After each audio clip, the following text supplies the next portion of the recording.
Welcome to Arts for the Health of It, a podcast where you will discover creative ways to improve your health and well-being. Someone may have told you that art isn't for you, but they were wrong. Anyone can create arts for the health of it. No talent or experience necessary. I'm just a little songbird, try to fly my way homeward with the melody, and I make the beat. Don't know where it'll take me, cause when I'm in the dark of night, I sing my way back to the light.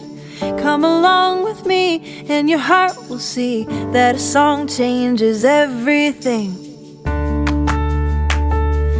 Oh,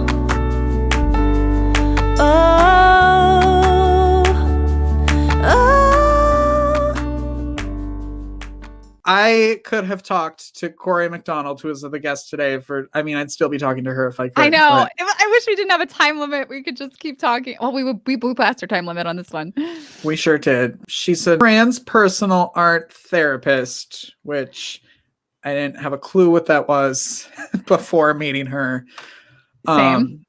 But she's fascinating woman. Like, she's from Canada, but she's lived all over the world and has engaged with people in art making all over the world. And it was so good. I think one of my favorite parts was hearing about not a boot. She's from Canada. So about the different art forms are from everywhere that she's lived. I think that was so fascinating. And because it's also different. Yeah. And for those of you, which is all of us, that are experiencing stress right now, she helps people use the arts to deal with and express heavy and negative emotions so that they can move past them and move more freely in the world. So if you ever experience stress, you have to listen to this episode. And she has a book that she talks about, but she shares one of her exercises that's in that book. She shares at the end of this episode, so make sure you listen all the way through to the end. And if you want to participate in that activity, all you need is a piece of paper. I used crayons. Richard had oils, pastels. You can use markers, whatever. You just need colors. You just need colors, and you can enjoy the bliss that we all got to experience at this end of this episode. And if you've never had stress before, please contact us because we want to talk to you about that. We'll need to interview you. How are you doing that? Yes. So I want to give you a quick little biography on Corry. She believes we are meant to flow as the creative intelligence we are in order to leverage life's challenges such as stress, pain, triggers, and heavy emotions in real time for wisdom and new potentials rather than getting derailed by them. She has over 2 decades of cross-cultural experience of living abroad in 5 countries, and she loves teaching people how to uncover and activate their innate creative intelligence. And what I like especially is that she enjoys working with those who don't even realize the infinite wealth of creative power that they even have. So I love that she kind of unlocks that. Oh my gosh, that's one of my favorite things is when someone comes up to me and goes, I didn't even know I was an artist until this. And I'm yes. Like, and little plug for her book, Life in Full Colors. She talks about it a little bit in this interview, but definitely go check it out. Just a gem of information. It's a long interview, but it's a really fun interview. We laugh a lot and we learn a lot. And she has already agreed to come back and talk because she's just so much fun. And she knows so much and has experienced so much. So here's the interview with Corry MacDonald for your listening and viewing pleasure. yes. But you were born in Canada. Mm-hmm. Do you still have an accent? Oh my gosh. I still write A at the end of my sentences in my text. Like, pretty cold, eh? Yeah. So yes. And yeah. And I'm told when I say about an iron, I can't iron my clothes. I sound like a pirate. Iron. I was thinking of questions with that word in there. I'm from northern Wisconsin, so I have that same accent that I try. Yeah. Hey. And so I try not to use it as much as possible. So I was trying to come up with questions that wouldn't make me use those words. Like, don't say talk about this or that. Yes. It'll be a 4-hour-long podcast just with the extra O's in some of the words that we have to pronounce. Is what's going to happen. But how long were you in Canada?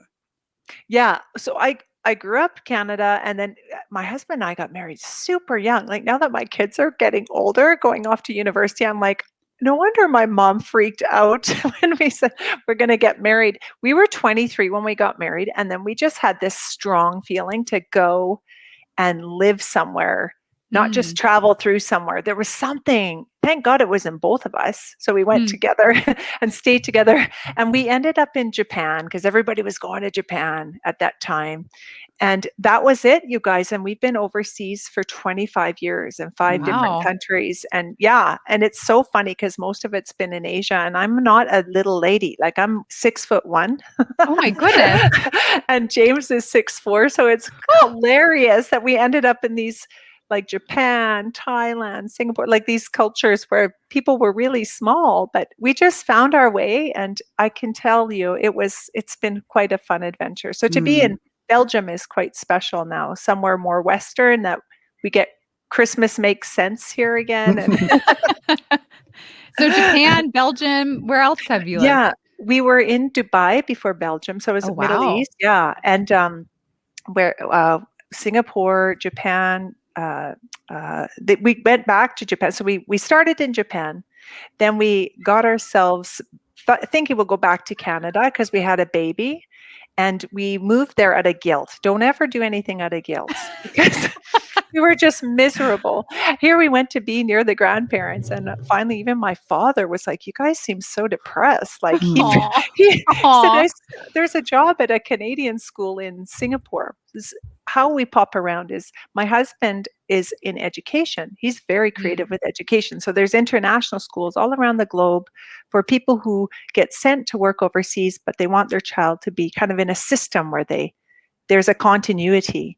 So it's quite beautiful because these kids are like used to being in a classroom with like the United Nations. They don't really see difference, they just they and if they suddenly dad gets a job in Korea, then they got to go to Korea. So there's this sort of ability to be flexible and malleable. And so my kids have taught me so much about that, and life has taught us that. So we went, to Canada, back to Japan, then Singapore, then Bangkok, and then we were in Dubai, and now we're in Belgium. So yeah, and all the time I've been learning and growing more with this field that I'm in, and it's forced me to be creative because in every culture, I have to work differently. Like you can imagine in Bangkok where there's meditation and yoga retreats popping up everywhere.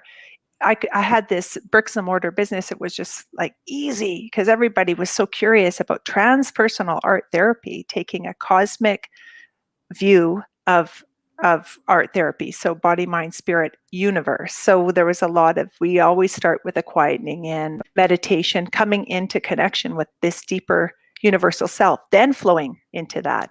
So that was the shape there. But you can imagine going to the Middle East as an Islamic country in Dubai. I had to shift how I worked. It was very, very different, a different level of work. But it's fun because something always opens up, and I just have to be like my kids, malleable and changeable and see what flows. Something always happens. So how did you come to the field of art therapy, and then what is transpersonal art therapy? How would you describe that? That was one of my questions. Oh, yeah. Fantastic. That's a really good question because art therapy in of itself is quite a new concept. And then you add the transpersonal and it's like, what? So maybe I'll start there and then back up to your first question is how I came to it. So art therapy and I'll start with art therapy for the way that I learned a transpersonal approach, a studio approach, which means that it's not so clinical, but there is clinical art therapy where you can diagnose and these sort of things. I can, in a sense, but I'm more working with the fact that each person is an artist of their life, a creator. And so the art, in the terms of the art therapy I use, it's basically, think of it as instead of Picasso or art with a capital A that has to be just so, it's not that at all. It's very much our emotions are essentially energy in motion. So it's just a container. You think of a piece of paper is literally a container for this flow of energy in motion. So, and I'm calling out and inviting the most curious, wonder-filled part of us that wants to explore, like a child that you would see in a preschool. I would say almost like preschool art, like doodling and just flowing out shapes, lines, and colors. The hand just starts to move. And when you start to feel safe and comfortable with the space and the art therapist in that flow, you are like a child, and just something always comes through, and you never know what will come. And that takes a lot of trust, but it's easy to once you catch that rhythm, because it becomes very, very wonder filled to see this whole dimension of oneself come out onto the page. And with the therapy aspect of it, I go to the root. The Latin root of therapy is therapea, which is to intend towards. And we're intending towards, with art therapy, we're intending towards growth and transformation, to take something that feels stuck and not working, and instead of avoiding it, saying, oh my gosh, this could be actual art material. What would happen if I put this tension in paper out of me? What would happen if I took this banging into this relationship with maybe, I don't know, my partner or my child or my sister or brother, this guy at work? What would that look like? What would that feel like? What lines, colors? And then all of a sudden this thing is outside of us, and we can start to have some interaction with it, dialogue with it, and ask if we know what it looks like that we don't want, then we can easily pivot it and start to figure out what we do want. So that's in essence. So when we add the transpersonal piece, that's like I had mentioned before, we're body, mind, spirit, but we're also like a micro to the macro. We have this creative intelligence within us. Most of us have no idea. I had no idea for decades that I had any of this inside of me. You got to do what you don't like to figure out what you're going to do. Like I had a lot of education and 4x4ing through life. I called it, like, I just didn't know. And, but then once you wake up to the fact that, wait a minute, I'm a creative being. And if I'm the micro, then I can connect. I can make connection with universal intelligence. And as you're in that power of play, you're so chilled. You're no longer in this ruminating beta mind. All of a sudden, you can download insight and wisdom and next steps that you couldn't access before, when you're thinking you're this separate piece of life without any backup. We have all wealth of intelligence coming to us. It's just that we're never taught these ways in school, you know? Were you always creative and artistic, or was that something like did you always have that childlike essence, or was that something that you had to figure out for yourself before you started doing the work? I like that question, because I know we all start with that. We definitely start with that, Richard. And then things start to shut that down, depending on our conditioning, our families, the kind of schools we go to, the kind of culture we're in. So I definitely was. And it's funny, you know, now that you asked me that, as soon as you did, so that creative intelligence just, I get literally like a movie goes by. So the vision I saw was a little Corry.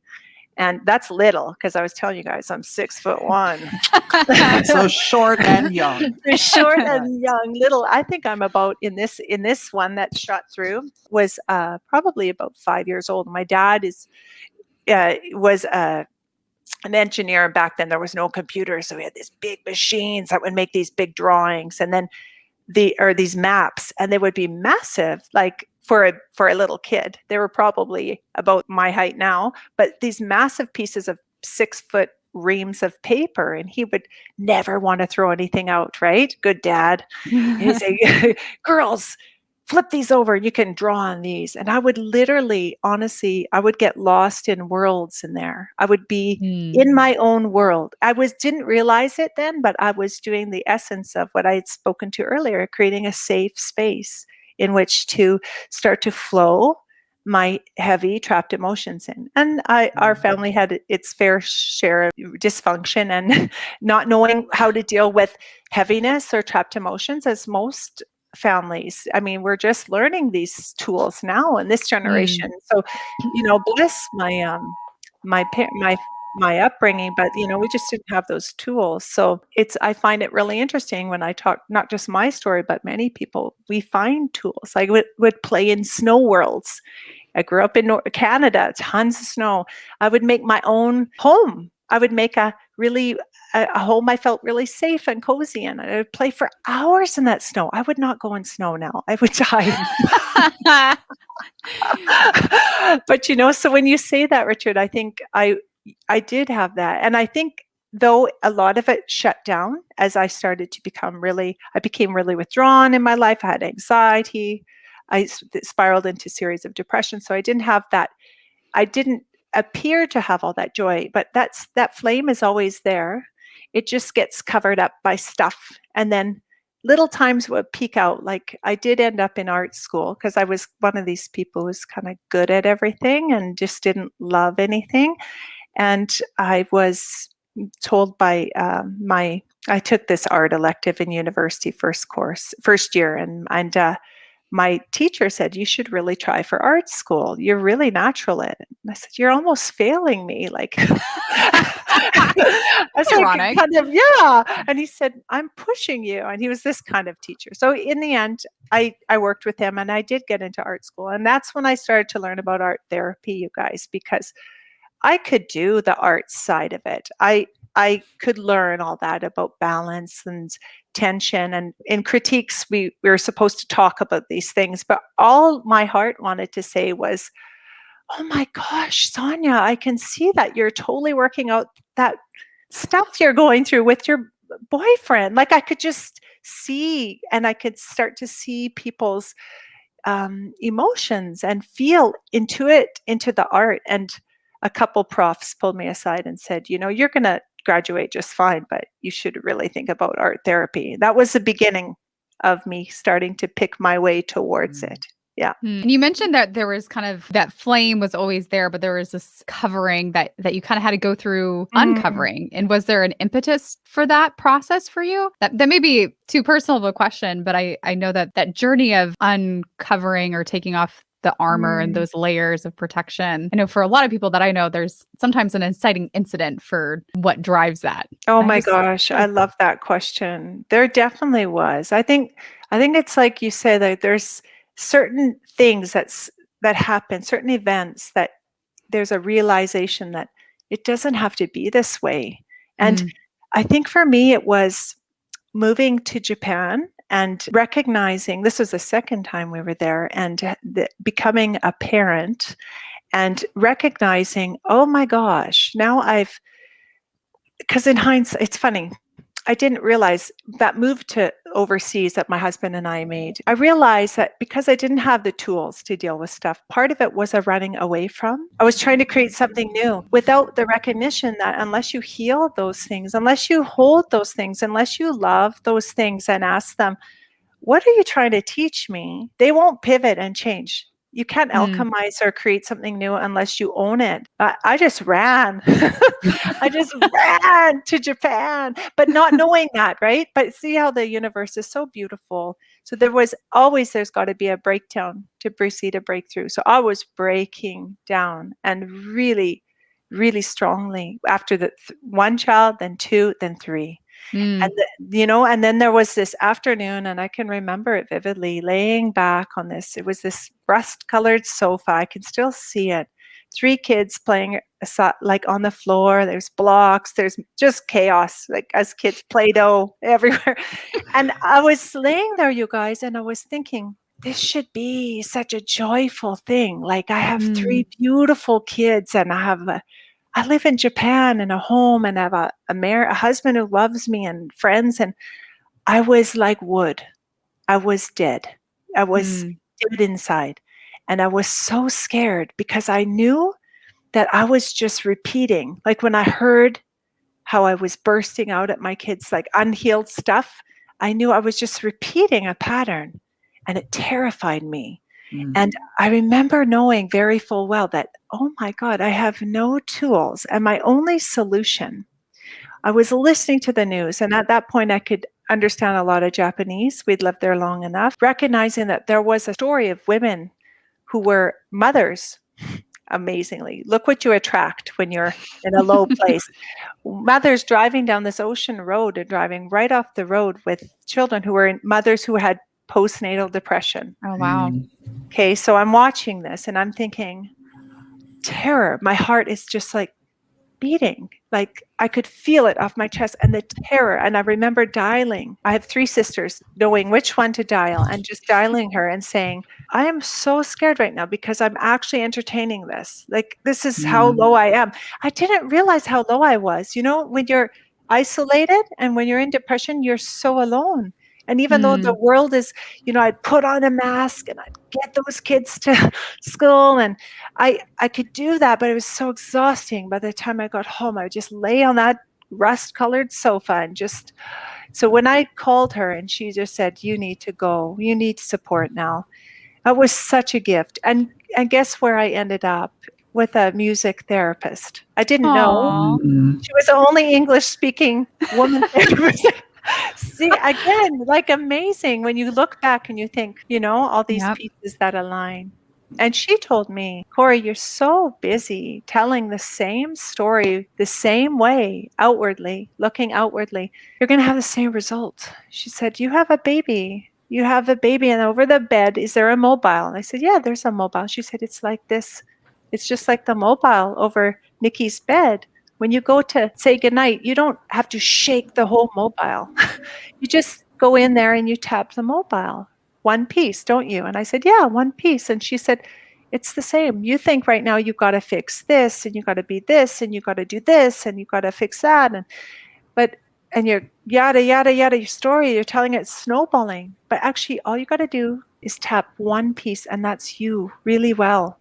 Just take care of you really well and turn inwardly. And she put me back into connection with the art again. So I'm just grateful for that because that was the beginning of the shifting from this downward spiral, you know, to the upward lift. So, oh my gosh. That's such a beautiful story. And thank you so much for sharing that. I think those times of transition in people's lives are a very natural place that people find the arts because we've used the arts throughout human history to help return to find equilibrium. Pivotal moment for me, which I've talked about on the podcast, is my experience with leukemia and all the emotional after effects of that. And very similar experience to yours of finding that the art being this powerful container to externalize and then transform all that negative heavy stuff. So I love your story and I love how you articulated it. Trying to find the balance of not waiting until you're at the bottom or you're at the worst part to find the arts. It's like, what could change in your life if you did it regularly as opposed to waiting until a point of crisis. Yeah. Well, and you came into it with all of this art background and all this art training. So you had all these skills. You were supposed to know. Yeah, you would think, right? Yeah. I should have known this stuff. Yes. But that's fascinating to me too, because I do think about that. And I think, what happened? But what happened is I took on this new identity and I thought it's an all or nothing thing. Like now I'm mother. And I didn't know, and I speak about this in my book, that when we are not connected to our sense of self, that we start to look too outwardly. And when we start to do life overly to compensate from that disconnect from the essence of who we are. So in order to not feel that disconnect, I became really busy. So I was overgiving, like everyone's needs before Corry. Like I would never have thought, as my beautiful musical therapist said, just wake up, light a candle, even if it's 10 minutes before everyone else, and just take one brush, even if it's one color. Just feel something creating out of you. This was how basic I had to be. And you're right. I graduated from art design with honors, but it wasn't art made from the mind. She was inviting me into coming home to myself. That's a very different thing. And I talk about the whole mind, that we have this beautiful thinking mind, but so often too many of us are operating like 99% of the time from there. And we have a total disconnect from the center. In Japan, they call it the hara. And you go from the hara is your heart or your center, and kara is from. So kara hara, I always love that rhyme. And or the Chinese is dantian, or we say our heart or our center, our core. I laughed that my name's Corry because now I'm always like, go from the core. So, that's a very different thing. And I'm doing some beautiful research now with heart math and to mindful science. I've been invited into them, and I use a lot of the research because I'm an advanced student of Dr. Joe Dispenza, because I'm curious about the neuroscience behind art therapy. And a lot of this new science from Dr. Joe, Bruce Lipton, all of these, Greg Braden, it's coming out of HeartMath, where we now know they can measure this, that yes, the thinking mind is important, but the feeling mind, which, okay, this one's linear, logical, keeps track of time. It can be trained. Like I can learn how to be an artist from here. But this one got bad rap sometimes because it's messy, chaotic, has no idea about time. It's just like, it's like I said, curious, wonderful. It's very childlike. However, it's not childish. It's not throwing tantrums. It's going into curiosity and like, let's go. And playful. Well, this one, when they measure in the magnetical field, it's 5,000 times stronger than this one. So can you imagine how much power we're losing when we're not listening to this beautiful, intuitive, messy, but creative heart? So when you get the two going, that's when you're humming, because we need them both. We really need them both. That's when life gets wonderful and juicy, and we want to be alive. That's when my spiral started going up, because it was like I was stopped waking up. I used to call it the big fear. I would wake up, it felt like a brick was on my chest. And I was like, is this how my life? Like I'm going to wake up like this every day? But I didn't know that, no, once you get this in coherence, I jump out of bed now and I'm like, what are we going to create today? Like, what's going on? That's a very beautiful way. And I'm so grateful that if I could go from there to there, that anyone can, because I was a miserable mama. What did you create today? Oh, I had so much fun. Thanks, Richard. I created, first of all, the most delicious breakfast. And I have to say, I do this. I ask my body now. I was so, I never thought about how I am a full creative being. Now I know, like I bring all of me to each situation. And so this morning I was like standing in front of the fridge, and then I started to kind of wonder, and I thought, oh yeah, I can ask. So I often put my hands right on my heart and say, what do you want today, body? And then I always laugh, because it's different every day. I'm not someone who can do it the same all the time. So I had a beautiful oatmeal, and then I got the strong sense. I say I hear. It's almost like my voice talking to me. But now that I've done this form of art therapy long enough, I don't need to do it on the paper to find out information. I can just ask my creative intelligence, what's next? And it was raining out, and I heard walk in the rain. It's been so long, because in Dubai we never had rain. So I took my dog, and she was not happy, but we walked in the rain. She was like, I never once said I wanted to do this. It was all you. I know. Oh my gosh. And then after that, it's so great, because then right away in the walk, I start to get downloads of, okay, I'd love to put this in my blog post. And then there was 2 people I could think of for inviting on. I've started live streaming, trying to feel into that. And they thought, oh, they would be great guests to have, because they don't do traditional art. Like one is not what we think of as art. One is a writer. And I thought some people express themselves through writing or, dancing or running, or like there's so many ways to create your reality. So yeah, it's like that. So I started to connect with people. So it was that kind of day. I call it a loosely held plan, Richard. I have a general plan, but I hold it loose so that anything that wants to come in and that I couldn't have imagined, that's when life gets really juicy, because amazing synergies and synchronous events start to happen like that. Like that's meeting you guys. Come on. Which we're so glad. Oh my gosh, me too. Well, and we have a great question from our producer. Since you've lived in so many different places, and you kind of mentioned this, talked briefly about this, alluded to it earlier, about how your arts practice and how you did your art therapy shifted based on the culture that you were in. Can you talk a little bit about your observations about the differences you've seen in different cultures and how they value the art or the role it plays in the culture and society? This is one of the Oh. questions I was thinking of, but I had about too many times in the question and I kept saying it about.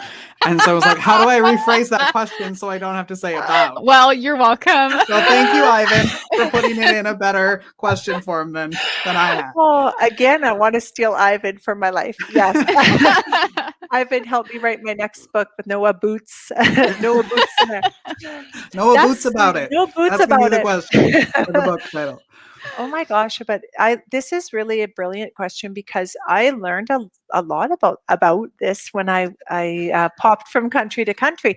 And even having, as I mentioned, when I was in Thailand, I had a actual studio where people would come and do courses or workshops. Mm. And within that, I remember one day being so amazed because there was a women's circle and I realized, oh my gosh, I have almost someone from every different continent here. The world was there. And it was that day that I had the first experience when I think about different cultures and arts. I use the analogy often, especially to relax everybody and get everybody just to flow and to play. I often say, pretend, I'll pick something up like a pencil and I'll say, okay, you guys, this is my magic wand. I'm zapping you. You're now all 5. You're happy 5-year-olds in preschool. Come on, let's go. And like just to get a warm up so people can just be comfortable with throwing paint or doing things that often teachers would be like, don't be messy. Or, or moms would be like, oh, don't use that. So just letting people go. I remember looking across the studio and there's this beautiful woman who's now a close friend, and she's become a therapist who uses art in her therapy a lot as well now. Kian was looking at me and staring at me and frozen. And you could see she gathered so many materials, but she was frozen with them. So I Mm. went to her side and I said, how can I support you? What's going on? And she said, Corry, I grew up in Vietnam. We had a war when I was a little one. Mm. And I was I felt so bad because I thought, look at me. I just brought my little paradigm in here. I never thought about Corry. Everyone is coming from a different world. Literally, she had never seen a crayon in her. Bless her. That's why she took the Wow. whole art table. Like I set up a buffet, and I noticed she was going for it. Like,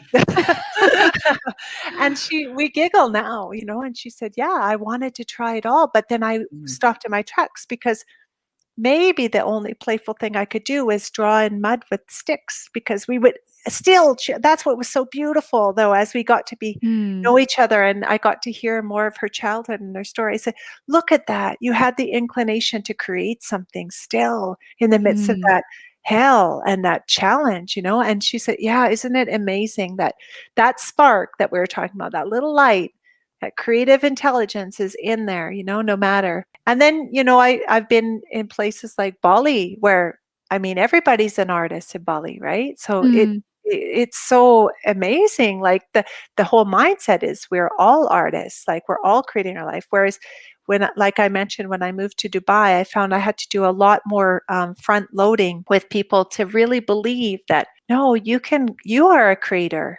You can go and buy art. You can go and consumers can buy things like this. But the idea that you can create was something I had to really kind of coach. And it took a lot more energy, let's say that way. But once the door was open, Mm. so every culture's got a little bit different perspective. Japan was interesting too, because in Japan, it's very much a skill, like it's a discipline. You choose something like sumie is the ink drawing where they take black ink and then they dilute it at different strengths so that you'll look at a black and white sumie ink drawing and you'll literally see different nuances. It's brilliant. I tried to take it from a sensei, 85 years old. She's been doing it since she's 3. And I remember Wow. it pained her to look at my art. But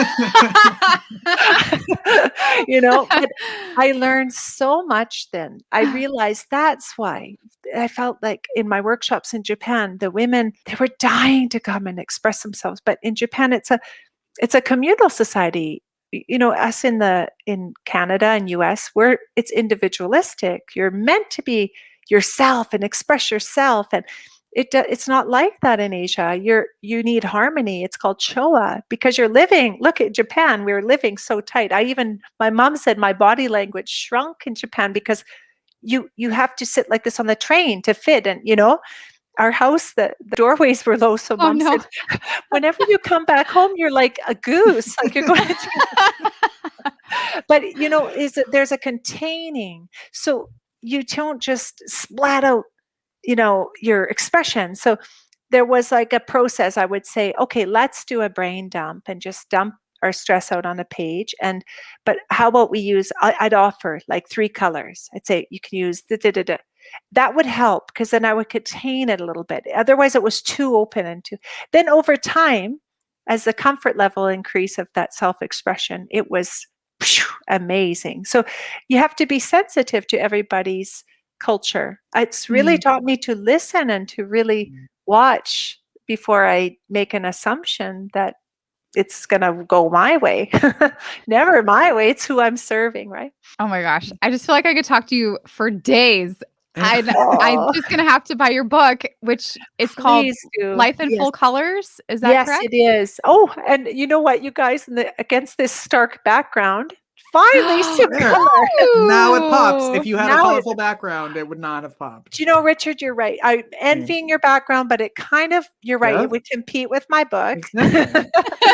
But a lot of people are loving the paperback because it's more than a book. You get to dive in and actually, like, there's exercises as you go and creative sparks so that you can learn basically 7 transformative tools to take stuff that's challenging you, and instead of being derailed by it, to actually learn how to leverage it and use it as your art material so you can flip it. And so it's so much fun, and all the proceeds go to the Vancouver Island Counseling Center for Immigrants and Refugees, because I've lived away from home for 25 years by choice, but so many people don't have a choice. They're in war-torn countries or what have you. So they are really struggling with trauma, not just in their home country, but then they move somewhere and they often get anti-immigrant sentiment, or they just miss home and they go through stuff. So all the net proceeds I'm just donating to them because they've started using art therapy with people there. So it's like a double lift. You get a lift, but you lift others too. Oh my gosh. Okay. I kind of want to be you when I grow up. That's what I've decided. Just so you know. I'm never growing up, Richard. Well, it'll be quite the journey then. Oh my God. Why was it so important for you to write this book? Oh yeah. This book was very important because people just started asking. They were It's so gorgeous when people realize, oh my gosh, I can change so much just with crayon, and finding out like they can move energy that's heavy and stuck and trapped, things like sadness and shame and regret and anger and fear, those things that we hide away from, that they could take that and love even that part of them and play it out and find new ways and answers. So they started saying, Corry, it's so simple, but it's so needed. You should write a book. And after you get 5 people say that in 1 month, that's again creative intelligence saying it's time. And then guess what happened? The lockdown happened. And we were still in Dubai then, and I was home with all the kids. I have 3 teenagers and dog and Jamie. I was like thinking, I feel this book is coming. It's like a baby. I feel it's coming. That is one giant paper cut. That's a big. I would want to birth that. That's a bad shape. That's when the imaginal world is not good. No, but it came through really fast. Like in March, there was and in a Dubai house, you have this extra room off to the side. It's supposed to be where your maid lives. Well, we didn't have a maid. I have kids who have chores. So so that room was empty, and I would just go there in the morning to get quiet and meditate. And then I heard, take your laptop. And so I would get quiet, and all of a sudden, boom, like downloads would come, and it came so quick. So it was a really fun process. And it's filled with stories, not just my journey, but so many people along the way that I had the honor of seeing transform. So it was like, it reminded me of Sesame Street as a kid. I used to watch This Is Your Life when they go back and they meet people like the salt and pepper meet the toast and eggs that they used to do. It was a silly skit. But anyhow, I felt like, wow, I got to go back and meet all these former workshop attendees and clients and ask them, can I share your story? Because all these stories and memories were coming back. And then it was gorgeous because they were like, Corry, I would love for you to share my story. And many of them had become artists because this happens. I'm telling people it's not art, and it's not. But when you're flowing that, often you clear out so much heaviness. A lot of clients realize, oh my God, now I want to take an art class. And they go there with such pure, raw emotion that their art just takes off. So some had become artists, some had started businesses. Like, I was so pleased to hear that those little seeds had grown, and they and all of them had gone from such a closed shyness to saying, oh my God, tell my story if it would help people, so that was for me amazing. I felt like the book was far more than, it's not Corry writing a book, it was a real beautiful collaboration. So there's a lot of stories in there as well as exercises. So it's an enjoying experience. People are saying it's like sitting with you, Corry. You talk like you in the book. Aww. So I said, oh, good. I didn't want to be a book, Corry. And you have one of those exercises that you're going to share with us today, right? Yes. In fact, it's in the book kind of near the beginning, because we can't do anything if our heads are just like filled with stuff. And we actually pick up stuff all the time. And some of it's not even our heaviness, especially with COVID going on, right? There's a lot of, and rightly so, a lot of fear in the air. There's a lot of tension. And so anyone, there's definitely energy streams going around, and we can just pick up stuff easily. So this is a beautiful way to take things that, oh my gosh, amped up, or a lot of people tell me they do this before bed because it just empties. So we're going to do a stress ball shift. And it sounds fancy. And all we need though is a paper, and I just use a notepad here. And you can just use printer paper, and I'm going to guide us through. We're going to feel into where we're at and kind of get a sense. And then I'm going to show you through closing our eyes, and we're going to breathe that stress out, and it's going to tumble down our drawing arm. So hand, so whether you're lefty or righty, doesn't matter. And then I want you to have something nearby. And I crayons, I have chalk pastels here. I have oil pastels, my favorite thing in the entire world. Richard, I know, I'm feeling very artistic. I'm over. I have my box of crayons. Yes. Oh my gosh, it's representing gorgeous. Crayola.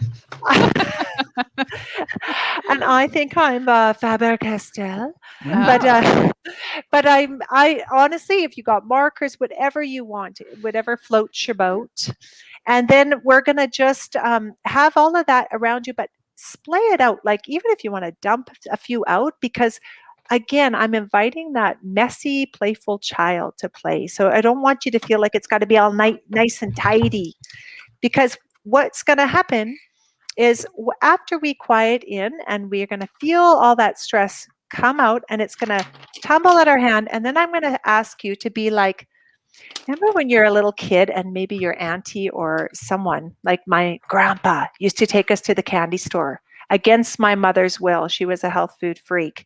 And he would be like, your mom's not here. Grab some candies. So I want you to just choose this almost like a kid in the candy store. So you're not thinking, oh, I kind of think I should use blue because I used orange before in that No, if you're an artist trained person, just let that one have a rest. And we're literally going to just grab what lights us up. And then you're going to play it out in any shape. And I'm going to show you a little demo. So right now my eye is just going on this orange. So I'm good. My hand just grabbed orange. And maybe my stress is going to come out like, maybe I'm all knotted up, right? Then when I'm bored or I feel like done, you're just going to feel, I'm going to lead you into some breath work before, and we'll feel in our center, our hara kara.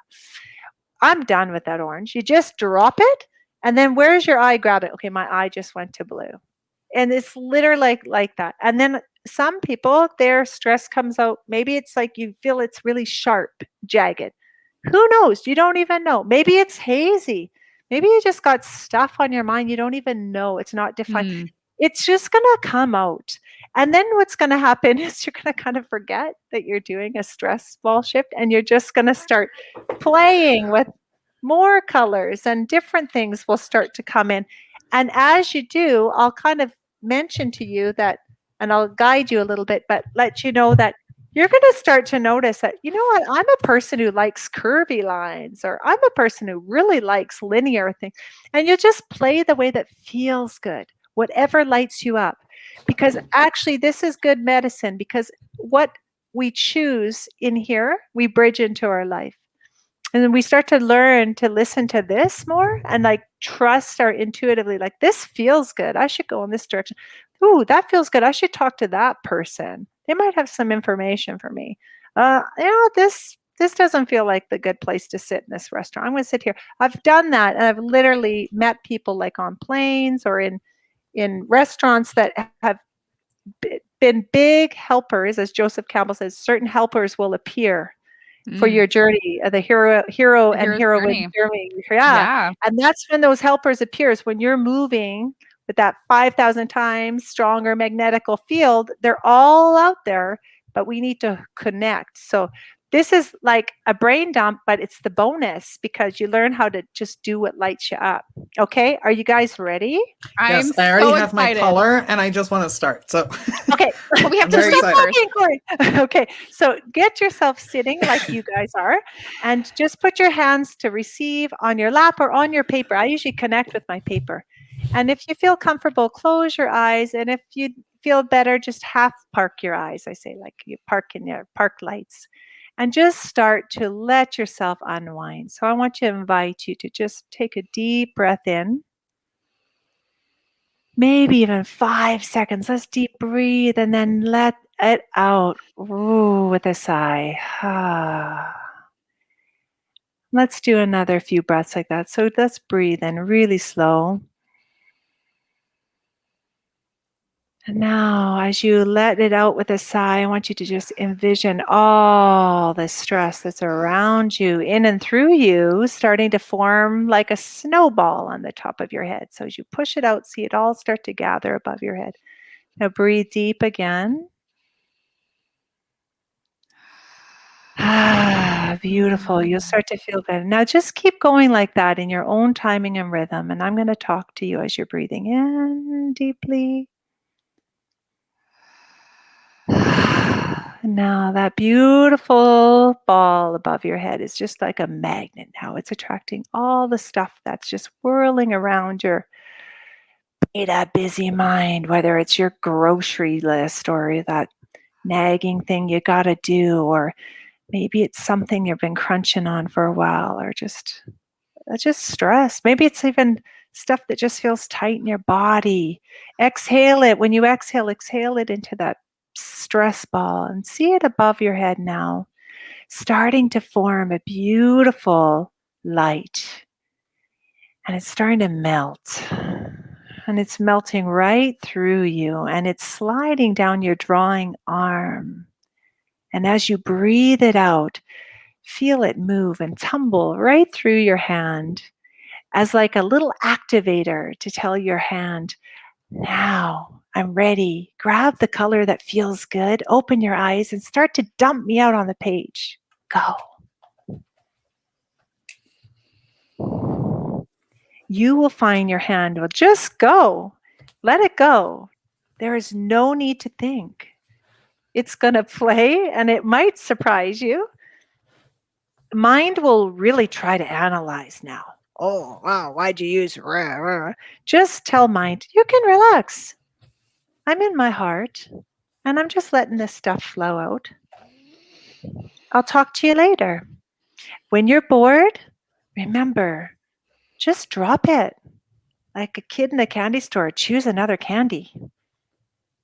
And play and play and play and play until you realize, oh, I want to try something else. Be a curious, childlike scientist. Keeping your breath.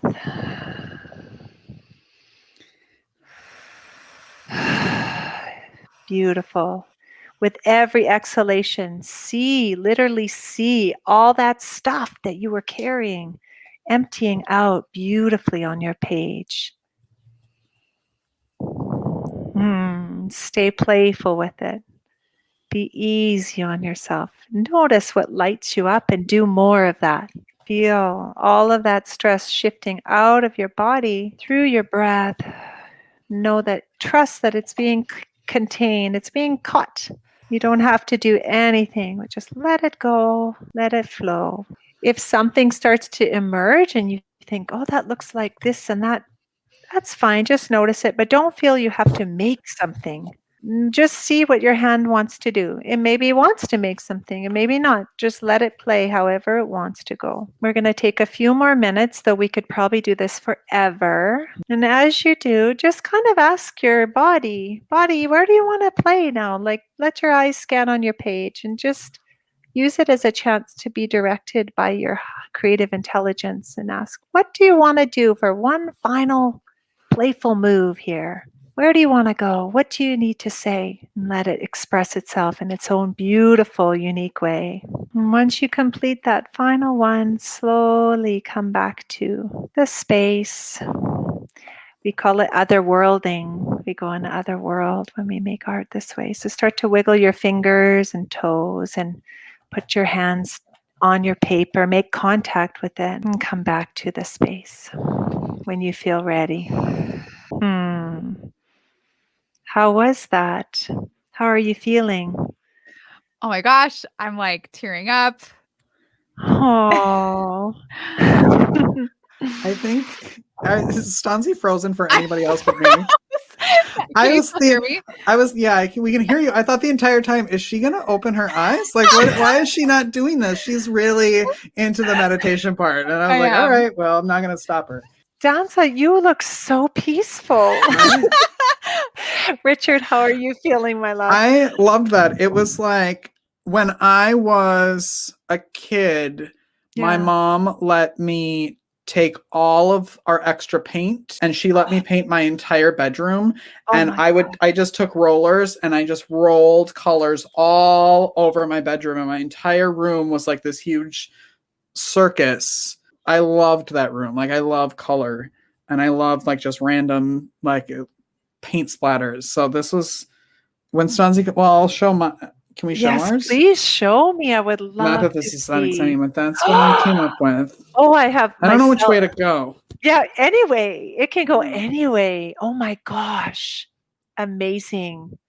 Amazing. It feels so fun in your world. It's my head looks like this backdrop usually. That's like but you know, this is what's so cool. It's like, see, it started as this stress, right? But look how you alchemized it and turned it into something completely playful and with your thumbprint on it. You can feel you in there, can't you? Yeah, and it started like I covered up a lot of it as it was like morphine, where I was like, I don't like that anymore. Like, that looks too hard for me. You blew the energy field. You went into your own. That was so cool. And I love this, but I love incorporating this type of exercise with my spiritual practices. You know, I'm a Christian. And so I'll incorporate it into a prayer practice, you know, of what am I feeling? And then once I get that out of the way, I can feel and sense God speaking in and through the art, and it transforms. Like, so my piece started like lots of chaos. Yes. Wow. Me too. My brain right now. Yes. And just as I was going, that last little piece, I just had this strong sense of the color blue, just like hemming me in and surrounding me. And just the sense of, I have you and I see all of it. And I'm covering all of you and all of it. And so when I got kicked out, I wasn't stressed. I was just sitting there just like, oh, it'll be fine. Totally blissed out. Oh, yeah. And I heard you say you were moved to tears, which was beautiful. You could, that's just it. We move from the heart, and we feel, and to feel that power, like you said, I call it creative intelligence. It's God, it's divine. It's that part of us that's so knowing and so loving that Mm. it's often, I mean, even hearing you say that, I was tearing up, and just celebrating, like my cells were dancing when Richard was telling me about his childhood memories. Like things start to Aw. piece together, and like when we're in the field, a unified field, that there is no time, there is no space. So all of those cascade together, and we realize that, wow, it's just this beautiful expression that we are. And so I'm so proud of you both for diving in with Well, me. thank you for reading it. And I wanted to say, like, a little side note here. If people are listening, if you're listening and you're like, this is way woohoo, this is like Mm, out there, and I'm a rational person and I do rational things, there is a level of mental clarity, and like I feel like this allows me to think clear and allows me to think more rationally when I go back mm, to the work that I need to do, because because the motions are there under the surface, whether you admit they're there or not, and they yeah. affect how your brain can operate and how your thinking and decision making can operate. So when you clear out the noise, you can think more rationally and Mm, come to your work with a clearer head. And like you talk about, like coming more from your heart and from your coming as a whole person, yeah. instead of coming like as as a brain, when we are a whole person whether we recognize it or not. And when we do recognize it, there's a lot of power there. Mm. Is that what does that sum it up? Oh my gosh, that's perfectly put. And that just sparked something else in me to add to that, which is that you're right. When we bring those two together, that is when people say, "Oh, I want to be aligned." Like sometimes people don't even know what they're talking about. I do that. I throw catchphrases out sometimes in it. That is alignment. And that is when we have pure intelligence, because you're right, things just come. And I mean, I know people who afterwards they say, "Oh my gosh, no, I'm sleeping better." So when sleeping better, see, it's all part of the whole, right? Then they're sleeping better, so then they're waking up and their mood is better. They're able to think with clarity. And also, I noticed that when people are doing this sort of work, for me too, I had such fog. I couldn't just know which decisions to make. Now I don't waste any time. I mean, I wrote a book in a month. That's and amazing. I don't believe that I could have done that without these sort of tools. So I'm sharing what I do. So before I love that you said incorporate in your spiritual practice. Sometimes when I sit down to meditate or be in the silence and make that inner connection, it's just too busy. Life gets Hmm. insane sometimes. Mhm. It's just so, sometimes it's just humming, or something's derailed me and or I'm triggered by someone. My God, the traffic in Dubai was like 8 lanes. I was like Oh my gosh. squeezing the, yeah.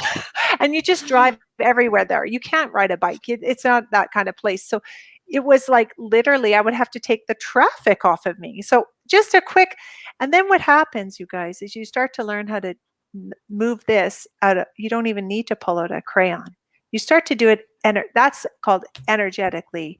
We have this incredible imaginal realm, and the mind doesn't know the difference between real or imagined states. So you can actually just do this.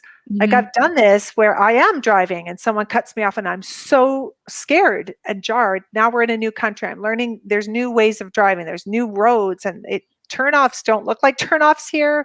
And there's certain things I get jarred and frazzled and I can feel. So I'll just brain dump this in my, as I'm driving, I'll just see it, you know? Yeah. And that's Don't grab a how, notebook and crayons while you're driving, not though. while you're Stay in your driving. In head. traffic. You're not. no, I'm still 10 and 2, Yes. but I'm literally seeing myself doing. And we have a felt sense. We have our 5 senses, but then we have the felt sense we talk about in art therapy. And that's, if you can feel it, they talk about this with law of attraction too. If you can feel it, see it, you can be it. And so even with being a writer, I had this thing, I had this block saying, well, I can't write a book. When people would say you should write a book, I'd be like, oh, I'm good with a paintbrush, but don't ask me to write. And I had to get rid of that. So I would literally see myself at my computer writing. And sure enough, when the book started to come, that's how it came. I would sit there after meditation and I'd see myself in the same space as a writer. And I became a writer. And interestingly, a professional review came out yesterday. And while it does sound, you're right, a lot of these concepts can seem kind of woo-woo and too soft, but the reviewer said, I've read many of these kind of books, but this was so intelligently researched. And I thought that's interesting because we can access a higher level of intelligence and we can so you're not running around like, kumbaya. You're literally getting through life really well. And with this intelligence that's accessible, but often it's just doesn't feel like it is because life just feels like it's overtaking us. Because this thinking mind, it's a beautiful thing, but it's a problem-solving machine. And the thing is, if there is no problems, it'll find a problem. And then once it gets a problem, it'll grow 5 heads, and then they'll grow 5 heads. That's how it rolls. And that's why we pray, and that's why we quieten ourselves, and that's why we meditate, and that's why we do things like drawing or cooking or gardening that they can center us and they can quiet us and quiet this one so we can activate the essence of us. So there are things we need to do so that we can keep this one under control. And then once it's like Dr. Joe says, it's like a wild stallion. You got to train it. Who's in charge? Is the stallion going to think you're a wimpy rider? Or are you going to show it who's boss? So once we have these tools, it gets in line, and then, wow, then your mind works beautifully for you. So it's an important thing to get the two in alignment. Corry, I could talk to you all day long. I know. So I hope you'll come back at some point because I have still a list of questions for you and things that I want to talk to you about, but I think you're amazing. And I want to thank you so much for jumping on with us today. Oh my gosh, it's my honor. Thanks, you guys. I have laughed and I have loved and I have felt so connected, which is the whole point. So thank you. We will connect again. Okay, good. How can people get the book and connect with you outside of this podcast? Yeah, so you can find all that stuff on my website, which is Creating Healing with Corry, and Corry is Corry. I'm Canadian. We say sorry. Just take the S off and put on a C. That's how you remember Corry. But the book is available on Amazon right now, ebook and the paperback, but people like the paperback because you can get in there with your crayons and have some fun. And if you want to work with me, we can do sessions. If you've got anything, the art can hold anything. So you can do a free consultation call with me, and then we'll get a sense you got to feel connected to who you work with to feel safe. And if you feel like you'd like to, then we can go forward and work together. So you can become very, very easy with these tools. They're so simple, but you just need to learn them. I love it. Corry MacDonald, ladies and gentlemen, thank you very much. Thank you so much. Make sure you go to heartsneedart.org for all of the show notes and the links to Corry's stuff. And make sure you subscribe on your favorite, wherever, if you're listening or you're watching, make sure you watch on our YouTube channel to see the art that we created. And for Stanzi's 25-minute meditation because her camera froze. Thanks for listening. Thanks for watching, everyone. We will see you and hear you, or you'll hear us next week. Keep creating, everyone. Goodbye. Bye. Bye. Thank you for listening to Arts for the Health of It, a podcast produced by Hearts Need Art, creative support for patients and caregivers, in partnership with the National Organization for Arts and Health. You can help others learn about the healing power of the arts by subscribing, sharing, and reviewing the podcast wherever you listen or watch. The podcast is hosted by Richard Wilmore, co-hosted by Constanza Rader, and produced by Ivan Briones. Our theme song, Songbird, is written and performed by Natalie Lane. Visit heartsneedart.org to learn how you can support our mission to create joy with people facing life-altering health challenges. Join us next week to learn more ways you can create arts for the health of it. The views expressed on this podcast do not necessarily reflect the views of Hearts Need Art, their staff, board members, or other affiliates. All content is created for informational purposes only. This podcast is not intended to be a substitute for professional medical advice or to diagnose and treat any health condition. Always seek the advice of your physician or other qualified health professional with any questions you may have regarding a medical condition. Never disregard professional medical advice or delay in seeking it because of something you heard on this podcast.